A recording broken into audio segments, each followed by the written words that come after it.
What's going on? What's going on? What's going on? Do a quick video. I'm not gonna be long at all, but I want to go over some things about slavery, man. How y'all like my junkyard dog? My junkyard dog, see, tank top. That was my guy back in the day. Remember WWF cartoons back in the '80s? Junkyard dog was the man. Junkyard dog was bigger than anybody, really. Hell, he was bigger than Ric Flair. He was bigger than damn Hogan at one point. Popularity was Junkyard dog was the you know what? But here we go. Here we go. Okay, show up screen. There it is. All right. I'm going to go to this right here. All right. Why Brazil is better than the U.S. on teaching slavery?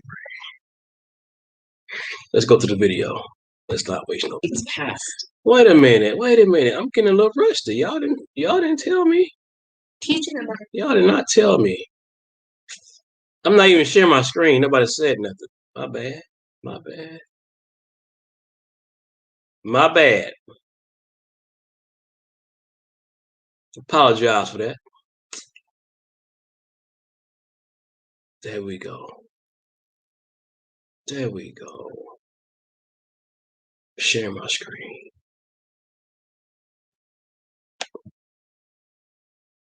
Look how she looking back there. Listen, I mean, good God Almighty, man. Why Brazil is better than the U.S. on teaching slavery?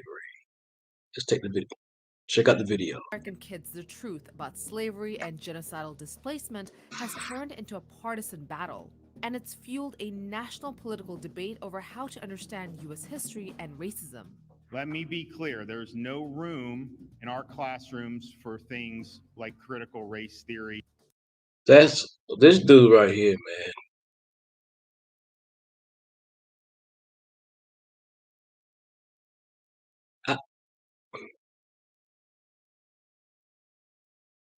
I can't say enough about this. I don't know what he is, man. It's Esau, the worst of the worst. And Florida isn't the only one. 22 other states have proposed similar bans on teaching institutional racism and the impacts of white supremacy. But not everyone is like the US. Other countries have decided to directly confront the ugly past in order to have a better present. Why are Brazil, Germany, and South Africa teaching their dark racist history? And can the US learn anything from them? Until we deal with the structure, we're never going to be able to put that past behind us. See what they want to do with this critical race theory. They're trying to teach these little kids not to be a devil and be mindful of when you pull a black man over and you're a police officer. Think twice before pulling your gun out because you're gonna shoot a nigga. See, because that biblical hate that Esau has against Jacob, they're trying to teach you little damn kids. Well, maybe I should think before I pull the trigger because I am a police officer. I'm supposed to protect and serve, and not really shoot him because he's a nigga. A lot of them do that shit, you know. And the reason I say that because I was a fitness trainer for years, and a lot of my clients were white. And when you really stop training people, you the black or white, you don't really. Some people keep in contact with you, some, but not many. So you don't really hold a friendship that long. After you get to train these people as a trainer, fitness trainer. So, but I was training for a while, and I got to a point I just got tired, burned out, and I remember that I was getting my IT degree at the University of Phoenix, and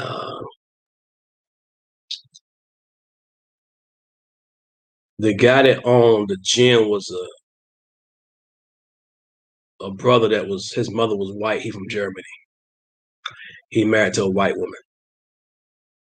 She worked for Microsoft. So me being naive, I said, "You think your wife can get me a job at Microsoft when I finish school?" He said, "You can ask her." So I emailed her and told her what I was trying to do. She didn't email me back. I had just started working this gym. She's white from Carolina, South Carolina. He was a white supremacist nigger anyway. He liked Obama, but he still had his little white supremacist spirit. He was half black. So I didn't really say anything. I didn't too much. As his wife came around, I didn't like her energy. And I can't stick around for a long period of time and be around people uh, that I know that are devils. And they like me. They bring me gifts. My birthday stuff, Christmas, they bring me stuff. They were fitness trainers get gifts. But, I wasn't too crazy about Obama. And some of them didn't mind Obama. Some of them had their opinions about him. But when it came down to it, because he was black, but I didn't care too much about him either, because of what he did. But the critical race theory, they just started talking about it. If it's involving black history, the guilty conscience of Esau, and the guilty conscience of Esau, they can't stand talking about anything that's going to make them feel uneasy. This little town I live in, Palmetto, Georgia. Look up Sam Host, S-A-M. Look up Sam Host, S-A-M.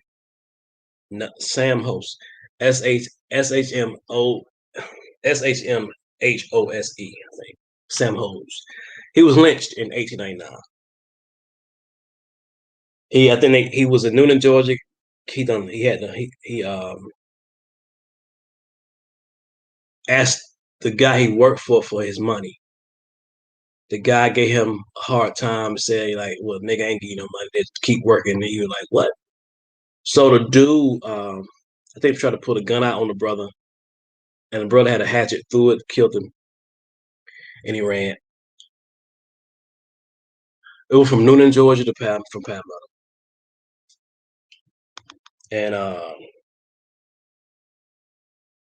he didn't get far because it was a lynch mob of these devils. They got a hold to him, took him to the sheriff's office in County. Told the sheriff, no, the wife of the man who got killed said, "Oh, he killed my husband. This guy killed my husband. He ran off, and plus he raped me." So she threw rape in there too. So you know how white women they throw rape and shit in there. So they found him, got a hold to him, took him to the judge, the county sheriff, right? And the judge told them to don't do anything to him, keep him here. We'll take care of him. But they ended up taking him somewhere around these areas.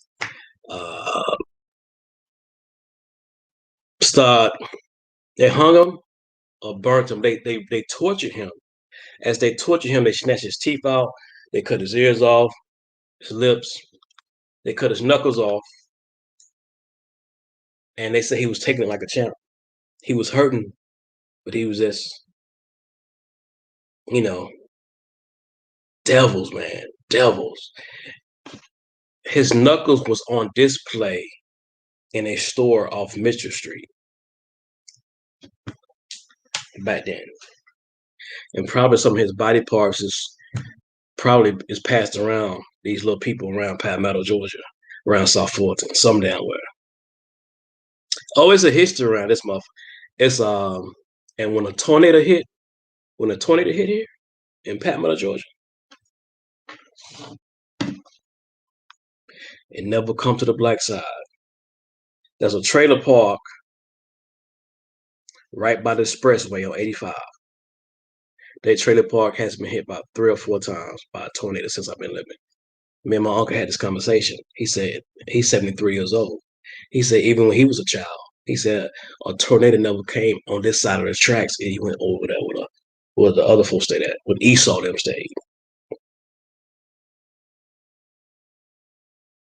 So there's so much blood. Even lately, I just found out Lake Lanier was like almost like a black town. Lake Lanier. That's why a lot of people get drowned a lot. I was wondering why do people get drowned at Lake Lanier? But it was a black town. They killed the black people there. They made it a lake. You can cover some shit up, but the Most High ain't gonna cover it, nothing up. The Most High is gonna cover your ass up with punishment. I mean, if you've been looking at the hospitals, man, look at this shit. My cousin in the hospital right now. You know, my cousin said he in the hospital, not for COVID, but he said that it's in Noonan. He said that the hospital's in Noonan, Georgia right now. They put him on the 8th floor. That's the only floor without COVID people. He said that hospital like a third world country with so many damn people in the hospital. Noonan, Georgia. Georgia in general. But Noonan, Georgia, if you Google murder in Coweta County with Andy Griffith, it's a movie called Murder in Coweta County. Coweta, Coweta County. Murder in Coweta County. Andy Griffith. Coweta. Coweta County. With Andy Griffith, it talks about a black guy getting killed by the Klan, I think. It's a history of it. Now we are guilty for the very self-hatred that we have towards each other too, man. I mean, we got so much self-hatred, man. But the Most High gonna, I mean, it's almost over. All right, it's almost over. We ain't gotta be worried about none of this shit again. So let me start the video because the Most High is almost here. All this tests we had to go through, it's almost over with. So let's go. Let's keep it going. The first step a country needs to take in order to properly teach its dark racist history is to acknowledge there is a dark racist history in the first place. Currently, in the United States, there is no national curriculum for teaching the country's history. In fact, 5 states don't directly mention slavery in their state standards. 8 states don't require teaching the civil rights movement, and a report found that 87% of states don't dictate teaching about indigenous history post-1900s. Similarly to the US, Brazil has a history rooted in slavery. But Brazil has at least acknowledged on a national level its racist past and its systematic racism. In 2010, former President Luiz Inácio Lula da Silva said, "Brazil would not be what it is today without the participation of millions of Africans who helped build our country." More Africans were taken to Brazil than any other country in the world, over 4 million people. Brazil was also the last country to abolish slavery in the Western Hemisphere.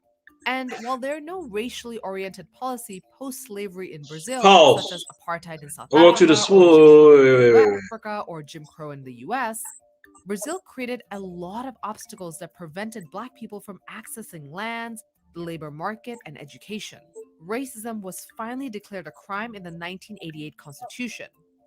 Under the Lula and Dilma administrations, several policies were passed post-slavery in. All right, that's what I wanted to show you.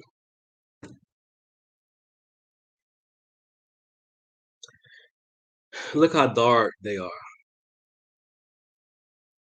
You can tell she may be mixed. Maybe because her mother was forced to sleep with this whatever, or it was with another indigenous tribe that they had But I'm assuming if these are slaves and they living like this in this condition, just by looking at then her, they have some European in them. I could be wrong. Look how dark she is. Beautiful skin, man. I see all of this and the trauma that goes. This is in Brazil now.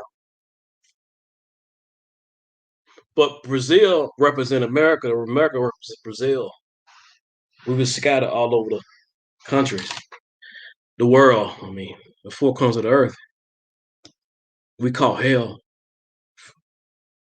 from, from Esau, and there's some beautiful kids, man. The Most High, I'm telling you right now, is mad. That hurricane idol. These hurricanes, if you saw how fast Hurricane Ida was moving, it didn't make no sense. I got a radar app I use. It came out the blue because I look at my radar app all the time and see these hurricanes, and I got a notification that was idle as a category 2. I'm like, what is idle?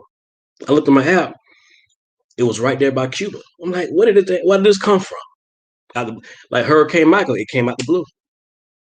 So these hurricanes really it'll be like little storms in these by these Caribbean islands, by Cuba and Jamaica and Haiti, and all of a sudden they'll form like this to a hurricane. The Most High ain't playing. The Most High ain't playing. It's judgment. People say it's controlled, but the Most High gonna put his hands on everybody he can put his hands on. That's not a good. He gonna take good people away too. Because it's gonna be some stuff, man. Because you look at Afghanistan, it's like they all of a sudden the Taliban took over real fast. It's like out the blue, man. It's like, and why would you get on a plane from Afghanistan and it's going up in the air? You'd rather get on a plane outside the plane and ride it to the up above the clouds and fall to your death instead of facing the Taliban, the ISIS. Like y'all can't even get together and fight back or try to fight back. You'd rather fall to your death than face them.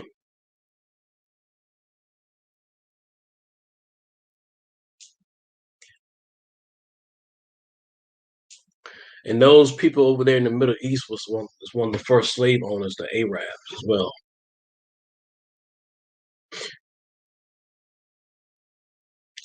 But everybody got to feel the wrath of the Most High.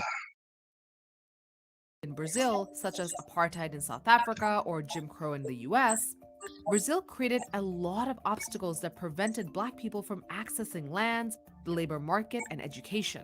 Racism was finally declared a crime in the 1988 Constitution. Under the Lula and Dilma administrations, several policies were passed in favor of Black people. These KPIs, our traffic is dropping. It doesn't work. The keywords are all wrong. My team and I always had trouble figuring. The Secretariat for Racial Equality was established, and the teaching of Afro-Brazilian and indigenous history. Pause.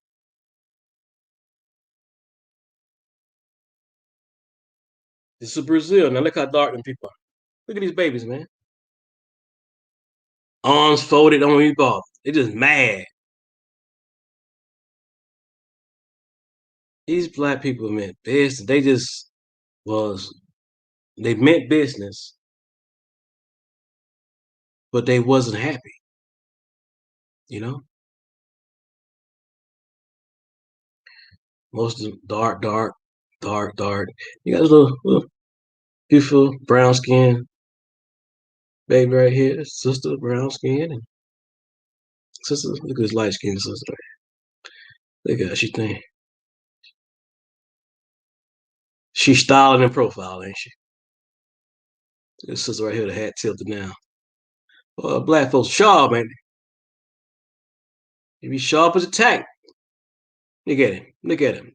Sharp as a tack, boy. it just makes you love your people more. But we have to understand, man, that don't lose this melon. That goes from the lighter ones to the dark ones, man. Don't ever give your melon away if you can help it.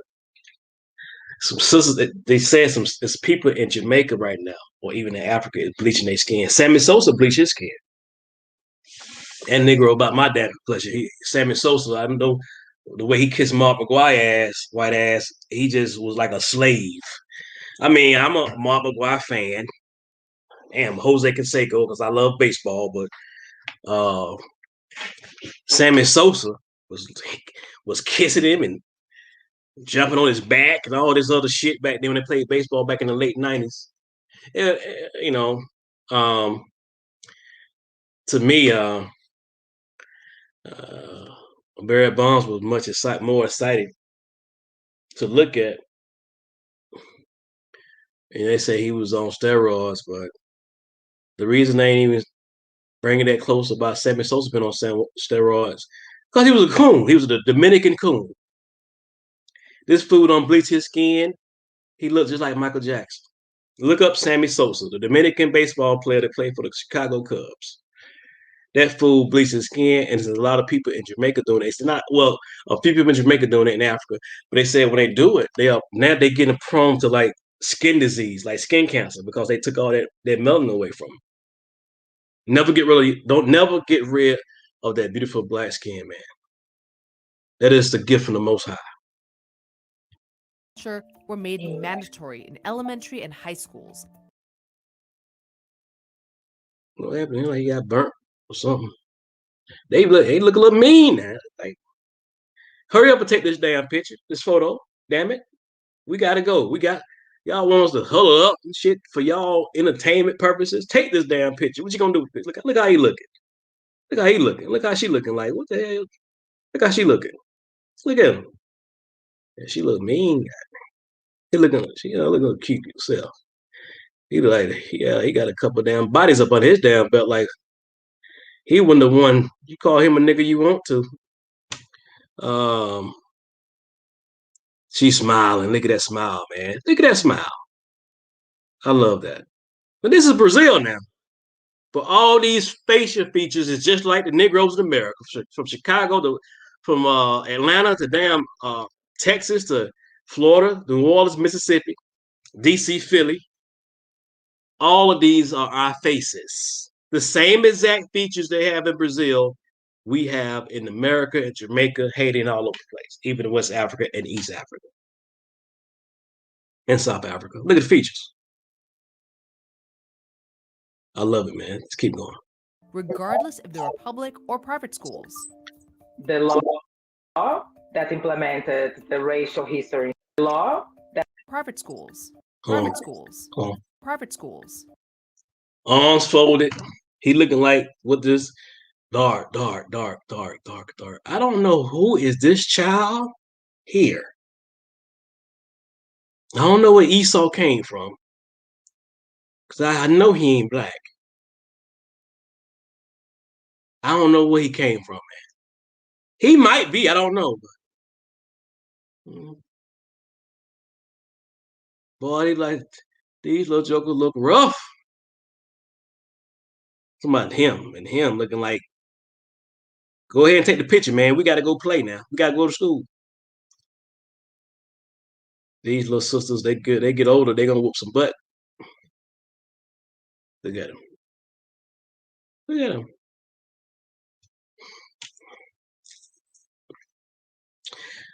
I'm gonna say this about Tyler Perry. Y'all do notice how Tyler Perry like putting like mixed people in his movies. I'm not saying nothing wrong with that. But do you see how psychologically we always like some of our so-called people in the back of our minds, we like having multicultural actors. I'm not saying nothing wrong with it. Because Malcolm X, I don't know Malcolm X's mother or grandmother was white, something like that, but I'm just saying, in today's society, they try to push um, black woman, white man on a billboard, black man, white woman on a billboard. There's nothing wrong with that if it's a natural love. You know what I'm saying? I know they say they don't. You don't. The Hebrew Israelite brothers say you don't supposed to do that. Mix your blood like that. You know. But we do it. And if you're in love with the person, that's fine. But don't hate just because you got some people who love having babies. Somebody told me, I know this happened a lot. Her friend don't want to have a baby by a dark skinned black man because she didn't want her child to go through the racial disparity.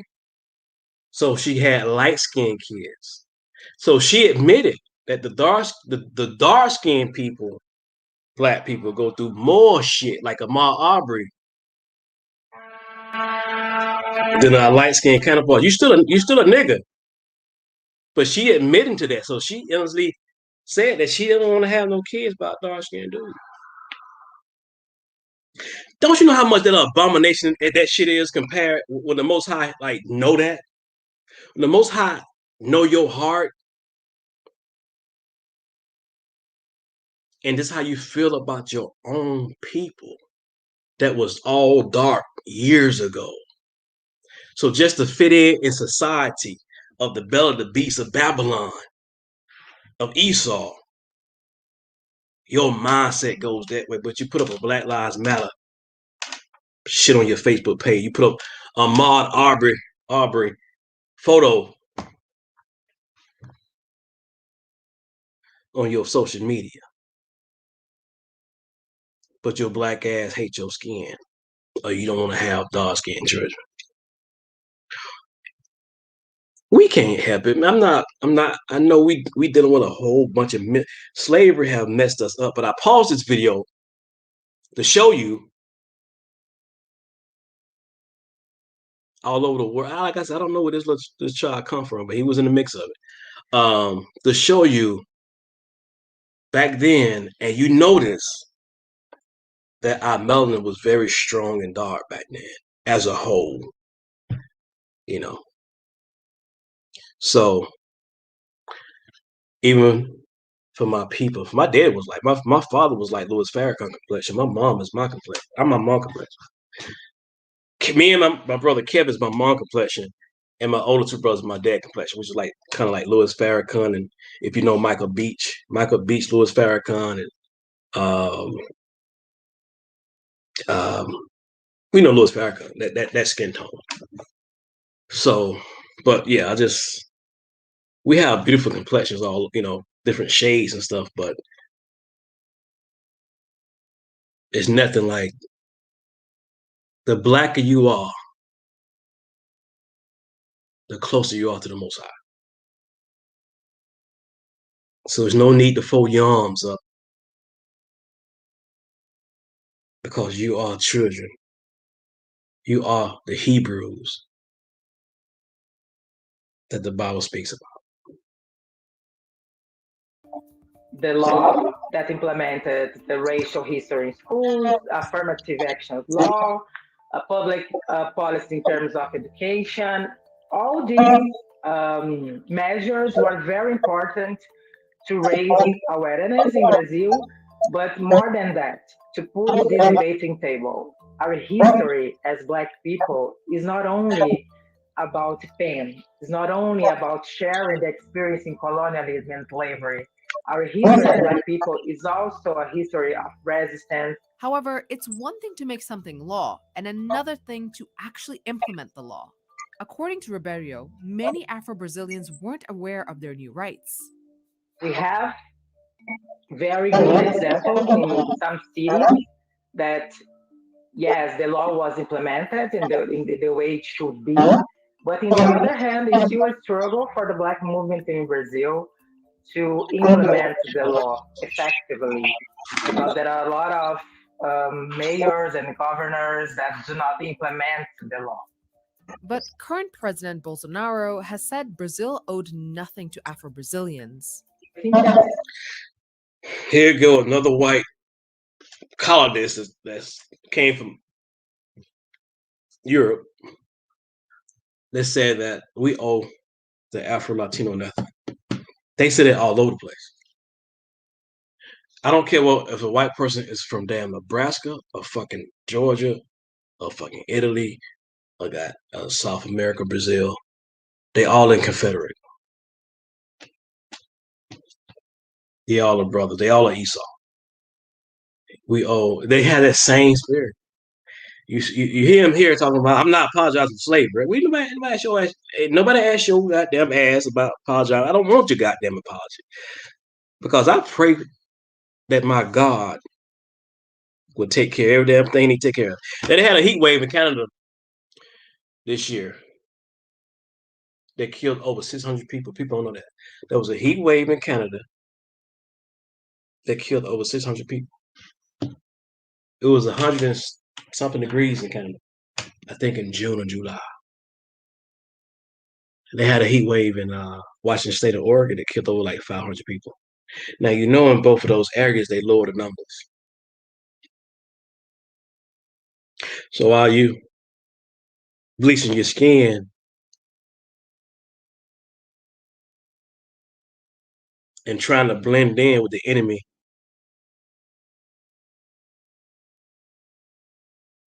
pigmentation,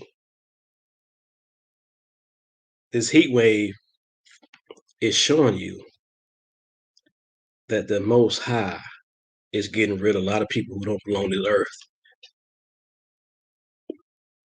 So let's not be in agreement with Esau and get judged with him. But unfortunately, a lot of us are getting judged with him because we had that same hate spirit that he has against us towards each other. We are facing in Brazil a very difficult time. It's very important to say under Bolsonaro administrations, a lot of public policies were ended. While it's obvious that challenges remain in Brazil, acknowledging the past is the first step. So, what comes after acknowledging the past? Here, the US could learn something from Germany. The Holocaust was the racialized and systematic state sponsored mass murder of at least 6 million Jews, as well as hundreds of thousands of Romani people, intellectually disabled, dissidents, and those who were gay. For decades after World War II, Germans saw themselves as Hitler was rough, man. There's some stuff about Hitler too. He was rough. I think he wanted all blonde, blue-eyed people because he said that was the pure white people with the blonde hair, blue eyes. Some story behind that too, about the UFOs and they have seen the whites, and these whites they seen on these spaceships don't be like ET, they be like people, and they look like they have they are known to have blonde hair and blue eyes. So it's a lot of stuff we don't know. You know, the history of this planet, man.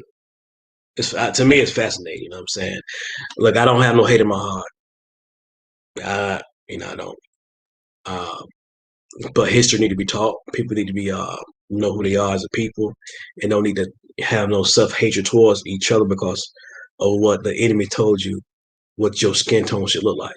Because if Michael Jordan was 3 shades lighter, he wouldn't have been as great as he was. If Usain Bolt was 3 shades lighter, he wouldn't have did what he did.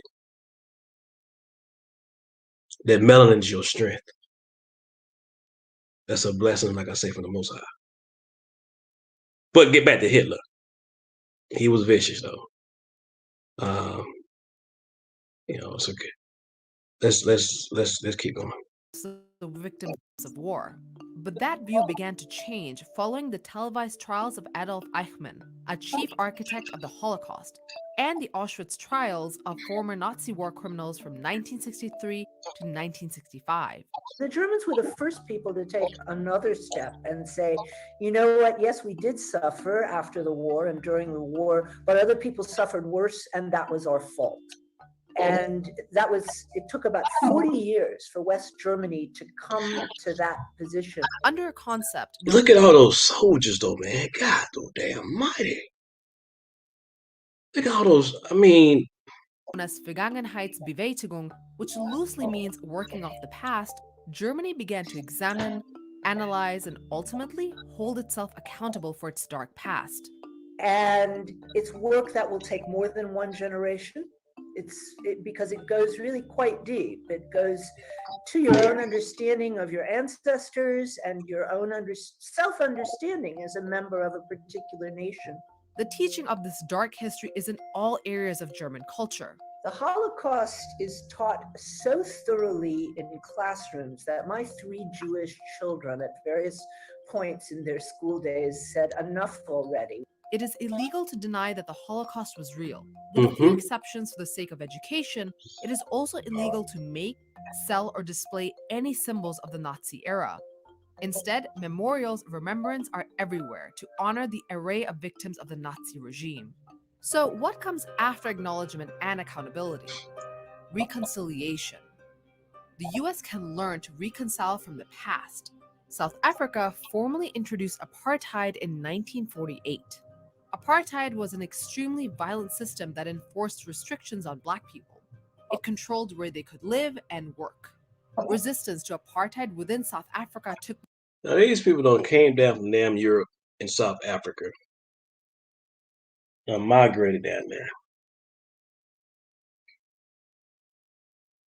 I don't know how many decades ago. And they telling your black ass where you can go, where you can't go.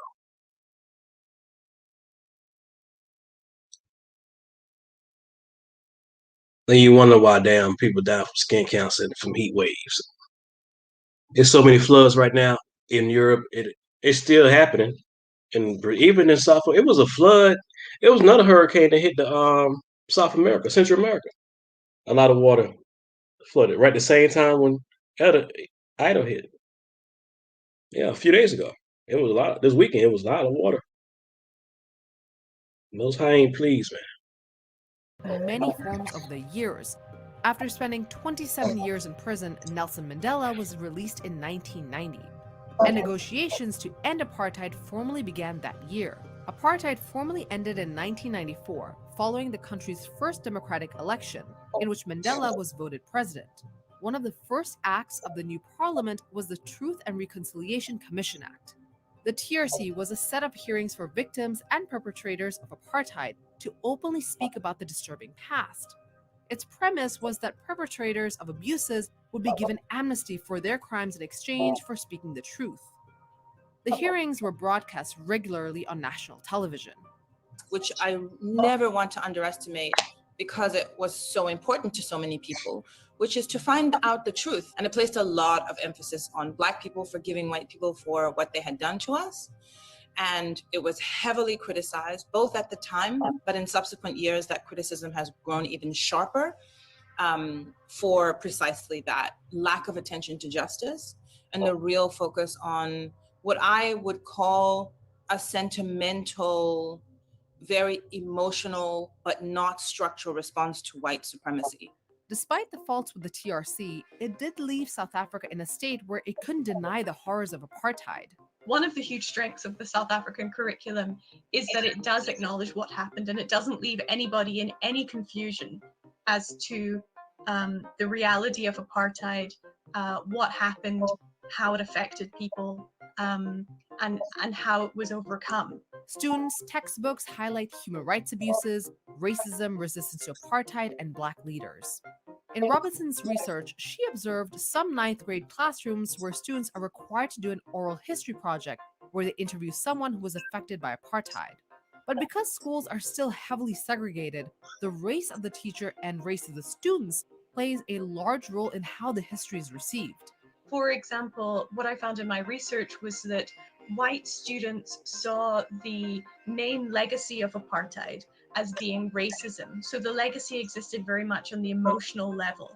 And that meant that if people stopped being racist, then all of the problems relating to apartheid would end. And that was also very much how it was taught. Whereas the Black students were much more eager and willing to reflect on their own families' lives in relation to apartheid and to use apartheid to explain why their families were still poor or why their families were still struggling. So, we've established that the US could learn from Brazil by acknowledging its racist past, Germany by taking accountability, and South Africa by reconciling the violence people endured. These three countries understood that they could not move forward without getting everyone on one accord. But one step without the other is not enough. Will the US ever fully tell the truth about its past? By taking accountability. Legacy existed very much on the main legacy of apartheid as being racism. So how the history is received. Listen to what she's saying. For example, what I found in my research was that white students saw the main legacy of apartheid as being racism. So the legacy existed very much on the emotional level. And that meant that if people stopped being racist, then all of the problems relating to apartheid would end. And that was also very, very much how it was taught. Whereas the black students. Okay, so just like I said, the critical race theory, the main point of it is to teach the young white generation not to be like their past because of what happened, of hatred or racism. And they don't want, like, white people don't like their kids a lot of times listen to rap music. They don't like. I had a friend of mine named Luke. He was white. He was like he was a liberal, but his mom was like a conservative. But they always have debates. So you have this inner war with white people, the white liberals and the white conservatives, and they don't want.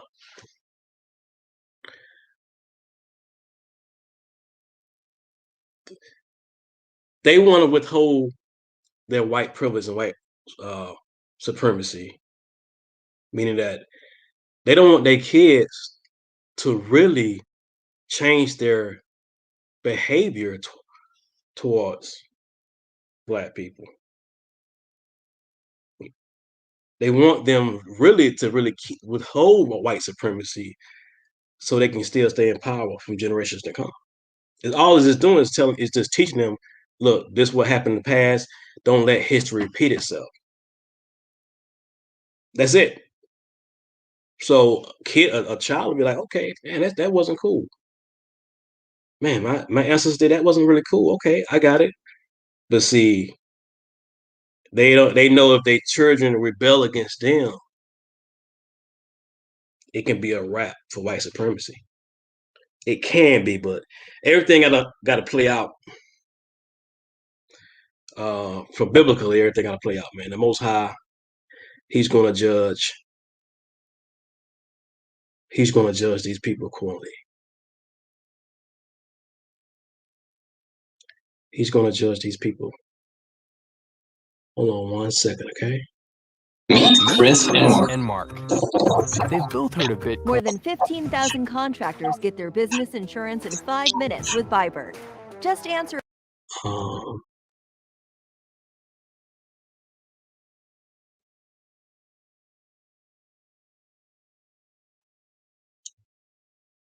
No. Hold on. Rising brethren. This is Big Judah. I'm gonna end this video. I want to show something else, but let's end it, man. The Most High is in charge. Learn from your history. Never shy away from your history because it's bound to repeat itself. All right, know who you are. Know it's almost over. It's gonna be more hurricanes. It's gonna be worse floods. It's gonna be. I told people about my dreams I had. I came out my house, and the whole front area was just flooded, and it was deep blue water. It wasn't muddy water. It's very deep. There's a church up there, and the water went up to the church, way up there, probably like 200 yards away. Up. It's covered in water. My cousin's in front of the house with a paddle boat. It's a dream. Then I had another dream that I was in a city, like, and then we was in like a city, a major city, with big steps to walk up. Big steps to walk up. And it was a big building. And it was about to rain. And they said, go in the building, it's about to rain. We got in the building. They said, okay, the rain is coming in pretty hard, so y'all might want to go up a few floors because the rain is coming up. So we went up 10 floors. They said you might want to go up some more floors because the rain is keep rising. We went up 10 more floors. So they kept telling us to go up until we got to the 80th. I'm gonna say about the 80th floor. And the flood almost reached the 80th floor. But as we looked out the window, it was a skyline. You can look out the window of the 80th floor. And what happened was a sun came in, not the regular sun, but it was a sun that was about the same size of, let's say, the ball of the Washington, D.C. Capitol, how big that ball is. It's like a dome, but it was like a same size as that. Like that was a half a dome, but like think about that was just a big circle. That's how big the sun was, and it was over the city. It came in the city and over the buildings. As the sun came in, everything started drying out. It was a weird dream, but everything is manifesting right now with these floods. So, all right, man. I gotta go. I gotta do something, man. So, hey, Candace. I ain't see he was right there. Oh my God! Thank you guys for stopping by. I had some more stuff. I gotta go to the bank for my mom before it closed. So we can talk about more stuff too, man. Like, as in the days of Noah, so shall it be in the days of coming to man. Giants, the giants. I like talking about stuff like that, like giants in Afghanistan. It's like it was stories of these soldiers seeing giants in Afghanistan, like 15-foot tall giants. Yeah, with red beards. Hold on one second. 15-foot tall giants, man, with red beards, man. Let me see if I can find. Hold on one second. Think high-speed internet.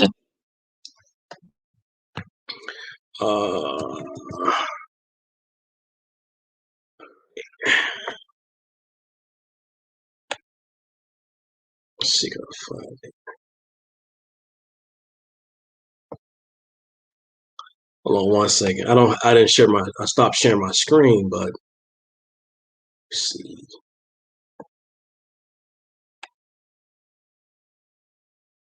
All right.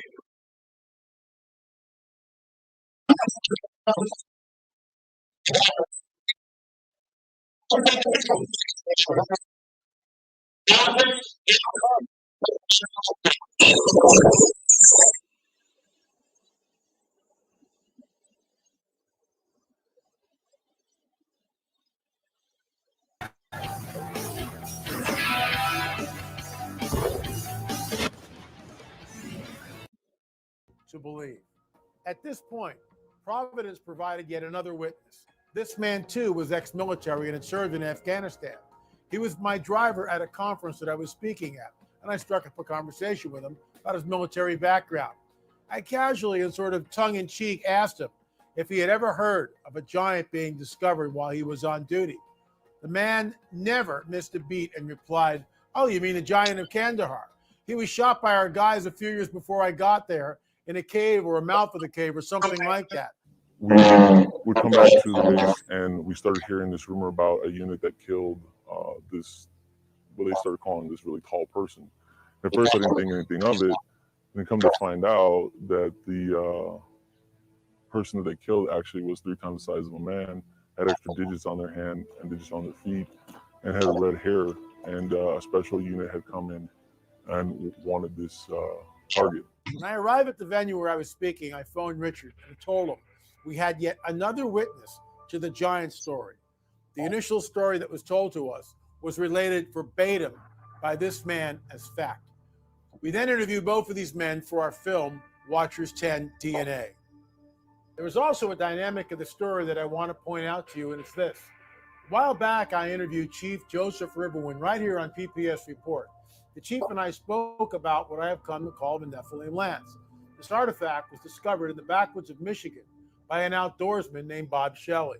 Bob gave the original lance to the chief, and I'm holding a reproduction of it, a one-to-one reproduction of it, here as I speak. This weighs about 8.5 pounds. It's very heavy, and when you take this and lash it to a pole, it would be very difficult for a 6-foot man to wield. And yet, this is exactly what the shooter saw the giant wielding in Afghanistan. All right, this is the giant stuff, all right? We'll talk about that later. We'll talk about the giants later. So I got to take my mom to the bank. So I talk about stuff like this. I talk about supernatural stuff. I always, my father and I was crazy about Harry Henderson. My father was too. But I have some stories about me seeing some stuff and hearing stuff too that considered some unknown stuff that they call Bigfoot or Sasquatch. It sounds funny, but I heard the sound. My mom heard it like out there. And a month before I heard it, I seen a coyote type wolf dog that howled. And it howled, I think it's like a wolf, man, because when I heard it had a wolf howl, they have a coyote howl. Because coyote kind of yell, and this thing was like like a wolf. But the next month, I heard a yell like Tarzan. And I called my cousin who was 2 blocks up, and I was like, you heard that? She's like, yeah, what's that? So we had a conversation about that.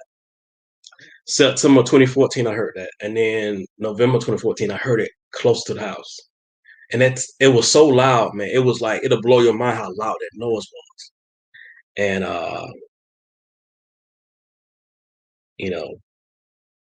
but we're going to see I'm going to keep this up here, that giant right there, that video of the people interviewing that.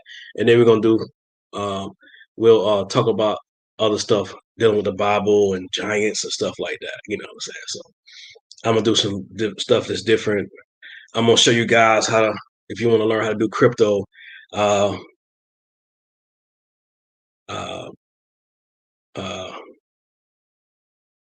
Candace says she, hold on a second.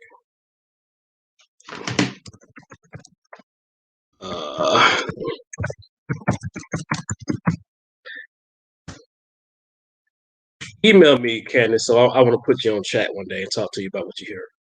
Because my friend Keisha, we started our own channel on giants and supernatural type stuff and what we hear, because she heard some stuff too, man, in Michigan. And I'm in Georgia. So what you can do, Candace, email me, because I can put you on live stream and you tell what you saw and what you heard, okay? That's my email address. Email me, and we're going to talk about stories, man. Like, just switch it up, you know what I'm saying? Then I would, look, man, y'all know anything about crypto? I got Shiba Inu coins. I got Dogecoin. I got Cardano. It's I can teach you how to invest or try to invest in some crypto. I use crypto.com. If you got Android, if you got iPhone, download crypto.com app and identify your identity to get your app verified. And then we just go from there, man. We talk about crypto. We talk about all types of stuff. So the crypto thing is still new now. It's still new. So they're expecting Bitcoin to reach $1 million. They're expecting Ethereum to reach 100,000. So, but I got millions of Shiba Inus because Shiba Inu is so cheap right now. I got millions of SafeMoon. So, but we'll talk about that too. We'll talk about a lot of stuff, man, and to try to, instead of talking about, Edom and Esau and the Hebrew Israelites and all that stuff, we can talk about the giants too. You know what I'm saying? Talk about supernatural stuff just to have fun with it. You know what I mean? And just learn different stuff too. All right, y'all be blessed. And email me, Candace. so we can talk. All right. So I got to get to the bank before it close for my mom. All right. Peace. Thank you, Candace.